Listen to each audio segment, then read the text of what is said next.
मित्रों, यह एक सवाल है कि अच्छे लोगों की मृत्यु जल्दी क्यों हो जाती है। अक्सर यह देखा जाता है कि धर्म से अच्छे और धर्म से चलने वाले लोगों की मृत्यु अक्सर जल्दी हो जाती है।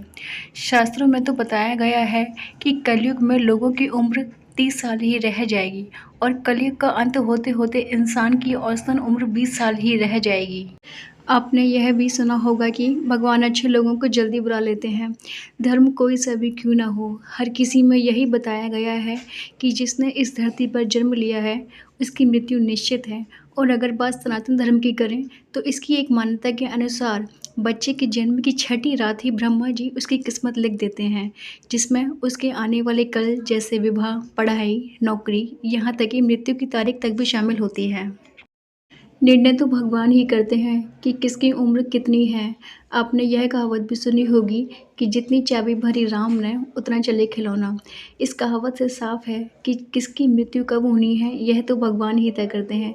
वैसे तो अच्छे लोगों की मृत्यु जल्दी हो जाने के पीछे कई कारण होते हैं, लेकिन पहला कारण समझने के लिए आपको यह जानना होगा कि हम जो कुछ भी इस जन्म में करते हैं उसका जवाब हमें यमराज को देना होता है। अगर उसके पाप का पलड़ा भारी होता है तो उसे नरक की यातनाएं काटनी पड़ती हैं। अगर पुण्य का पलड़ा भारी होता है तो उसे स्वर्ग का सुख मिलता है। और यही चक्र कई युगों तक चलता रहता है, जब तक उसे मोक्ष की प्राप्ति नहीं हो जाती। इस मृत्युलोक में हर कोई अपने किए की सजा ही भुगतने के लिए आता है। कोई आत्मा इंसान बनती है तो कोई जानवर के शरीर में प्रवेश करती है। ये उसके संचित कर्मों के आधार पर ही तय होता है। इसके अलावा उसे जन्म देने वाले माता पिता के संस्कार भी उसके अंदर आते हैं। इसके बाद वो जो कर्म करेगा उसी के हिसाब से उससे पुण्यात्मा या फिर दुरात्मा कहा जाता है।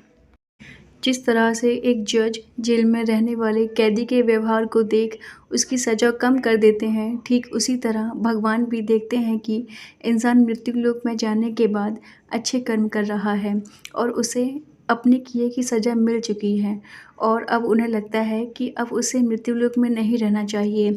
तब वो उसे बुला लेते हैं। भगवान के दंड विधान के अनुसार हर व्यक्ति को केवल उतना ही दंडित किए जाना चाहिए जितना उसने पाप किए हैं। अब क्योंकि अच्छे लोगों के पाप कर्म बुरे लोगों के पाप कर्मों की तुलना में अधिक होते हैं, इसलिए अच्छे लोग अपने पापों का फल जल्दी ही भुगत लेते हैं। हिंदू धर्म में मान्यता है कि भगवान हर अच्छे आदमी को किसी न किसी उद्देश्य के साथ ही उसे मृत्युलोक में भेजते हैं और भगवान का अपना अवतार उन्हीं उद्देश्यों में शामिल होता है। इसीलिए जब वो उद्देश्य जल्दी पूरे हो जाते हैं तब भगवान उन्हें वापस बुला लेते हैं। अर्थात अच्छे लोगों की मृत्यु उनके अच्छे कर्मों पर ही निर्भर करती है। इसके अलावा आपको ये भी बता दूं कि जो लोग ये कहते हैं कि मरने के बाद इंसान खाली हाथ जाता है, उन्हें यह जान लेना चाहिए कि 3 चीज़ें ऐसी हैं जो मरने के बाद भी उसके साथ जाती हैं। जो 3 चीज़ें मरने के बाद भी मनुष्य के साथ जानी हैं, उनमें से एक है संचित कर्म, दूसरा है स्मृति, तीसरी है जागृति। इसीलिए अब आप किसी से ये मत कहना कि आप खाली हाथ आए थे और खाली हाथ ही जाएंगे। क्या आपने कभी एकांत में ये सोचा है कि आपको यह मानव जीवन क्यों मिला है?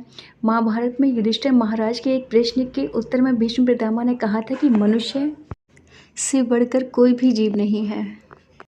आपको यह जानकर आश्चर्य होगा कि 84 लाख योनियों के बाद हमें मनुष्य जीवन मिलता है और संसार के सभी प्राणियों में मनुष्य ही सबसे सर्वश्रेष्ठ है, जिसकी वजह से मनुष्य में सत्य और असत्य का विवेक कराने वाली हमारी बुद्धि का होना है। लेकिन इस धरती पर हम दुनियादारी के चक्र में कुछ इस तरह फंस जाते हैं कि हमारी बुद्धि सीमित दायरे में ही सिमट कर रह जाती है। हम सांसारिक सुखों को ही सब कुछ मानकर उनमें लिप्त रहने में ही अपना सौभाग्य और अपने जीवन की सफलता समझते हैं। यह गलती हम कर जाते हैं क्योंकि इसके बावजूद कोई भी व्यक्ति यह दावा नहीं करता कि वह पूरी तरह से सुखी है। सच्चाई यह है कि हमें सामान्य मानव जीवन के उद्देश्य की पूर्ति के लिए निरंतर प्रयास करते रहने चाहिए। यह सच है कि अपने और अपने परिवार का भरण पोषण करने की जिम्मेदारी हमारी है और हमें इससे हर हाल में निभाना चाहिए। लेकिन क्या आपको यह मालूम है कि आप कहाँ से आए हैं और आपको कितने दिनों तक या कितने सालों तक इस जगत में रहना है और आपकी मंजिल क्या है? तो इन प्रश्नों के उत्तर में ज़्यादातर लोग यही कहते हैं कि पता नहीं। ऐसे लोग बड़े ही अजीब होते हैं। वो यात्रा तो कर रहे हैं पर यात्रा के संबंध में उन्हें कुछ जानकारी ही नहीं होती। उन्होंने मानव जीवन पाया है, लेकिन उन्हें अपने जीवन का ही लक्ष्य मालूम नहीं होता। हमारे आपके जीवन का एकमात्र मतलब है एक उद्देश्य खोज लेना और अपने भीतर शांत रहना। कहा गया है कि मनुष्य आनंद लोक का वासी है और आनंद के परम धाम तक पहुंचना ही उसके जीवन का एकमात्र लक्ष्य भी है। इसीलिए मनुष्य को इस संसार की मृग मरीचिका से निकलकर भव्य जीवन की प्राप्ति के लिए साधना के मार्ग को अपनाकर अपने गंतव्य को पहचानना चाहिए। श्री भगवद गीता में भी भगवान श्री कृष्ण कहते हैं कि ये एक आध्यात्मिक और ईश्वरीय जीवन का पद है, जिसे प्राप्त करके मनुष्य मोहित नहीं होता। अगर कोई जीवन के अंतिम समय में भी इस तरह की स्थिति में हो, तो वह भगवत धाम में प्रवेश कर जाता है। मनुष्य कृष्ण भावनामृत या दिव्य जीवन के एक क्षण में तुरंत प्राप्त कर सकता है और हो सकता है कि उसे लाखों जन्मों के बाद भी यह प्राप्त न हो। यह तो एक सत्य को समझने और उसे स्वीकार करने की बात है। भगवद गीता कहती है कि वास्तविक जीवन का शुभारंभ एक बौद्धिक जीवन के पूरे होने पर होता है।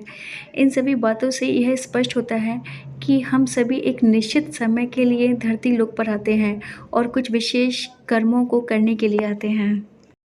जब हमारे कर्म पूरे हो जाते हैं और इस जीवन के लक्ष्य प्राप्त हो जाते हैं, तो प्रभु हमें परलोक में एक जगह प्रदान करते हैं। भगवान कृष्ण और अन्य कहते हैं कि वास्तविक जीवन तब शुरू होता है जब यह भौतिक जीवन समाप्त हो जाता है। जो लोग सदाचारी होते हैं और जीवन में अच्छे कर्म किए होते हैं, वे वास्तव में विशेष होते हैं। जब उनकी मृत्यु का समय निर्धारित हो, तो उनको इस दुनिया को छोड़कर आगे की यात्रा जारी रखनी होती है। धन्यवाद।